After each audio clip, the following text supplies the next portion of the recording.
Om Swastiastu. Selamat pagi dan selamat datang Ibu ucapkan di pembelajaran berbasis daring khusus di pelajaran Bahasa Indonesia kelas 12 tahun ajaran 2020-2021. Nah, untuk pertemuan hari ini seperti biasa, mari kita awali dengan yel-yel kita. Jika Ibu mengatakan COVID-19, kalian jawab no. Jika Ibu mengatakan pembelajaran daring, kalian jawab yes. SMK Wirabakti, SMK bisa, SMK hebat. Baiklah anak-anak, untuk pertemuan hari ini kita akan membahas materi baru yaitu materi bab 3 mengenai tentang teks editorial. Nah, mungkin di dalam teks editorial ini kita akan menjelaskan dua kali yaitu materi 1 dan materi 2. Nah, untuk pertemuan hari ini mungkin sebelum Ibu lanjut silahkan mempersiapkan diri terlebih dahulu baik itu mempersiapkan alat tulis. Nanti ada hal-hal penting pada saat Ibu memaparkan, menjelaskan, itu bisa disalin ke buku catatan. Nah, sebelumnya mari kita awali kegiatan hari ini dengan doa bersama. Ambil sikap sempurna sesuai dengan kepercayaan dan keyakinan masing-masing. Berdoa, Ibu persilahkan.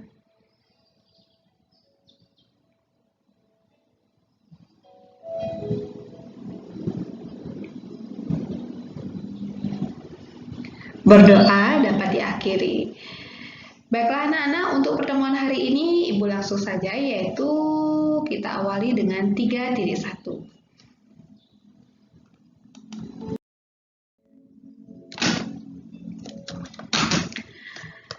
Nah, untuk 3.1 yaitu kita membahas pengertian dari teks editorial. Nah, jadi di sini sebenarnya mungkin kalian lebih sering mendengar artikel daripada editorial. Jadi di sini sebenarnya istilah keduanya ini sama, yaitu istilah lain dari editorial itu adalah artikel. Dalam Kamus Besar Bahasa Indonesia atau KKBI, editorial diartikan sebagai artikel dalam surat kabar atau majalah yang mengungkapkan pendirian editor atau pimpinan surat kabar atau majalah tersebut mengenai beberapa pokok masalah. Teks editorial adalah teks yang berisi pendapat editor atau pimpinan surat kabar atau majalah terhadap suatu isu atau masalah aktual. Nah, jadi di sini dalam artian editorial atau artikel itu adalah di mana di dalam sebuah majalah atau surat kabar itu mengungkapkan pendirian atau pendapat editor atau seorang apa ya istilahnya tukang edit surat kabar gitu atau editor. Jadi editor surat kabar atau majalah terhadap suatu isu atau masalah aktual. Jadi di mana dalam artikel atau surat kabar itu pasti ada suatu isu atau memang berita yang diangkat menjadi topik di dalam sebuah surat kabar gitu. Jadi itu namanya editorial gitu atau teks editorial di mana dalamnya itu berisi tentang surat kabar atau artikel yang mengungkapkan pokok permasalahan. Tugasnya siapa? Yaitu si tukang edit gitu atau editorial. Jadi di sini isu atau masalah tersebut dapat meliputi isu atau masalah politik, budaya, sosial, ekonomi, pertahanan dan sebagainya gitu. Jadi artikel ya di surat kabar, teks editorial sampai dengan artikel. Nah, agar kalian lebih pahamnya, di sini 3.2 itu kita membahas mengenai tentang ciri-ciri teks editorial. Di sini yang pertama berisi opini redaksi mengenai suatu peristiwa yang aktual dan faktual. Jadi ada opini ya, pendapat atau argumentasi. Kemudian yang kedua berisi ulasan mengenai masalah yang biasa berskala nasional ataupun internasional. Kemudian bersifat subjektif atau sistematis dan logis. Kemudian menggunakan bahasa formal. Walaupun Ibu ingatkan yang namanya editorial atau artikel surat kabar atau majalah, yang namanya surat kabar, walaupun sifatnya opini dari redaksi, kemudian sifatnya juga subjektif, kemudian sistematis, tetap juga menggunakan bahasa yang formal. Kemudian yang terakhir ciri-cirinya itu adalah menarik untuk dibaca karena penggunaan kalimat yang singkat, padat, dan jelas. Jadi jika sudah kalimatnya efektif, yang namanya efektif itu jelas, singkat, padat, otomatis si pembaca itu mudah memahami apa yang dimaksud oleh si editor. Kita lanjut.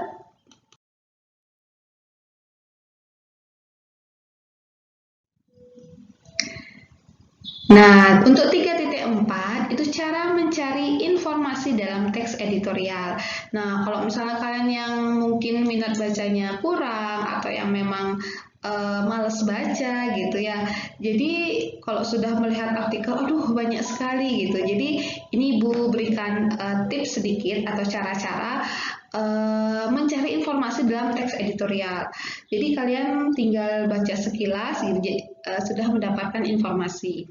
Nah, yang pertama itu memahami judul teks editorial. Nah, jika misalnya ada sebuah artikel, sebelum kalian memasuki atau mulai membaca ke paragraf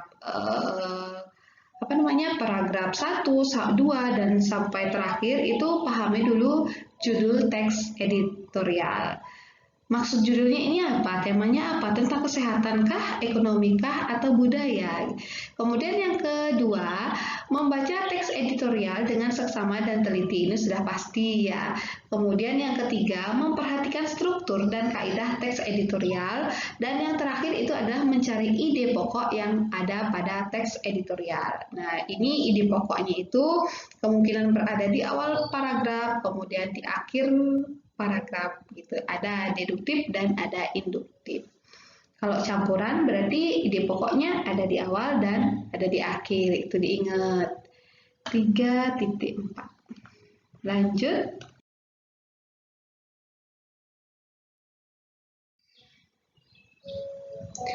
Nah, di sini untuk materi sub yang kelima, struktur teks editorial. Nah, tadi pengertian kita sudah bahas, kemudian ciri-cirinya, kemudian cara mencari informasi dalam sebuah artikel atau editorial. Sekarang kita bahas struktur dari teks editorial. Nah, di sini setiap teks itu akan kalian temukan yang namanya struktur, karena jika tidak berstruktur, tidak bertahap, itu bukan berupa teks. Nah, yang pertama, teks editorial itu ada pernyataan pendapat.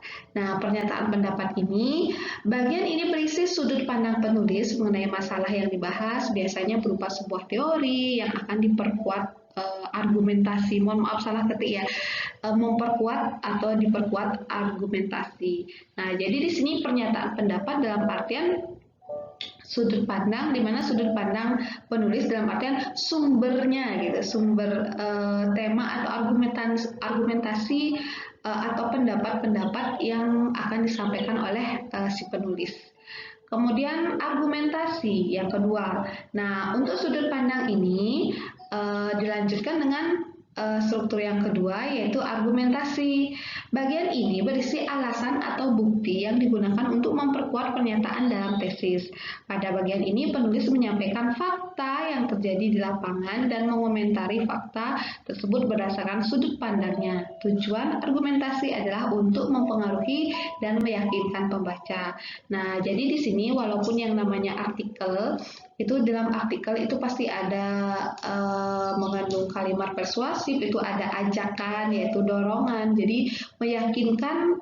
Jadi si penulis ini dalam membuat teks editorial itu membuat sebanyak mungkin argumentasi atau pendapat. Tujuannya untuk apa? Yaitu untuk mempengaruhi dan meyakinkan si pembaca untuk melakukannya gitu. Kemudian selain pernyataan umum, pernyataan pendapat, argumentasi, struktur yang terakhir itu ada penegasan ulang. Nah, struktur ketiga ini penegasan ulang. Bagian ini berisi penegasan ulang terhadap pendapat yang telah diungkapkan pada bagian argumentasi.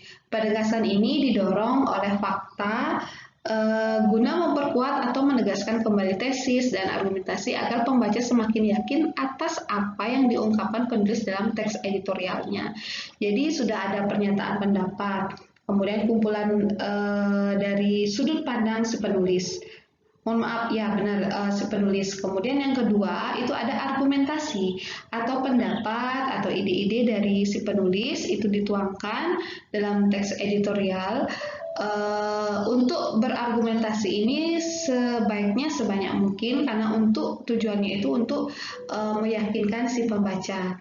Kemudian ditegaskan kembali atau penegasan ulang gitu.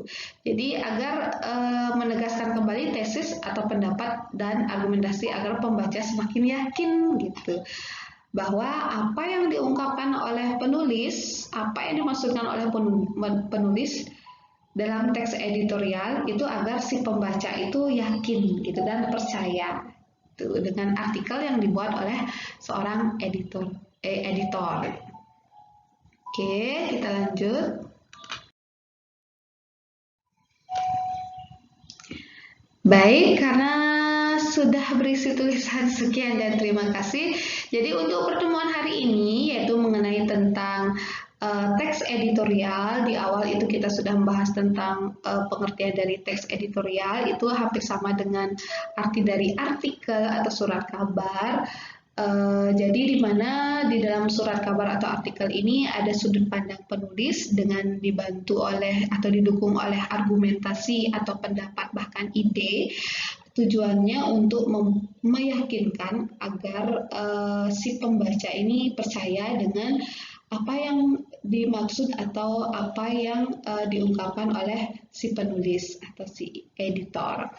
Nah, kemudian strukturnya sudah, yaitu ada pernyataan pendapat, kemudian ada argumentasi, dan terakhir itu ada penegasan ulang. Apa yang ditegaskan yaitu sudah jelas tesis atau pernyataan pendapat dan argumentasi. Tujuannya untuk apa? Agar si pembaca atau si pendengar itu semakin yakin dengan artikel yang dibuat oleh editor. Nah, sekarang jadi mungkin hanya itu saja. Jika ada hal penting silahkan salin ke buku catatan.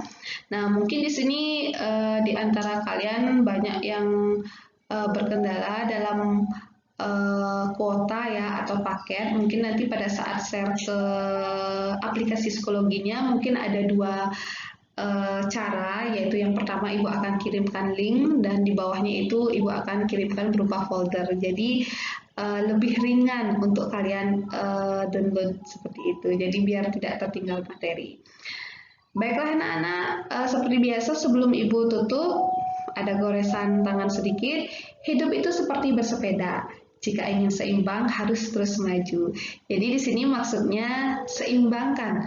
Jadi antara hak dan kewajiban. Kemudian jadi Ibu harap jangan kalian memanfaatkan musim corona ini dengan mengagungkan atau memanjakan kemalasan kalian gitu. Jadi mohon jangan. Jadi terus aktif, produktif, dan Ibu harap untuk bulan Oktober ini kalian ulangan umum atau ulangan semester itu lebih semangat lagi dan nilainya bagus.